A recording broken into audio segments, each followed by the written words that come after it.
বউ বলে সকালবেলা, আম্মা ভর্তার জন্য কি রান্না করবো? শাশুড়ি, কেন? ফ্রিজের পেঁপে আছে, পেঁপে ভর্তা করো। একটু পরে বউ বলে, আম্মা ভাজির জন্য কি রান্না করবো? শাশুড়ি আবারও, কে? পেঁপে আছে না, পেঁপে ভাজি করো।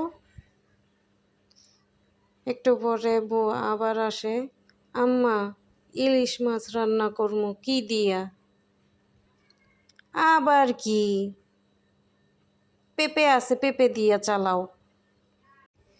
বউ বলে, ভর্তা পেঁপে, ভাজি পেঁপে, তরকারি পেঁপে, তাহলে ডাইল আবার কি দিয়া রান্নু?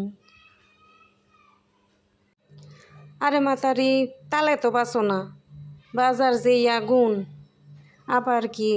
বাকি পাপ্পা দিয়ে ও ডাইল রেঁধে থুয়া দাও। পেঁপের ডাইল তো ভালোই লাগে। বাজারে একমাত্র পেঁপেই আছে কম, আর সব টঙ্গে উঠছে দাম। কিছুকাল পাপ্পা দিয়েই চালাও। আলহামদুলিল্লাহ, এই তো আমার পেঁপে ভর্তা, পেঁপে ভাজি এবং পেঁপে দিয়ে ইলিশ মাছ এবং পেঁপের ডাল রেডি। আপনারা সবাই ট্রাই করবেন।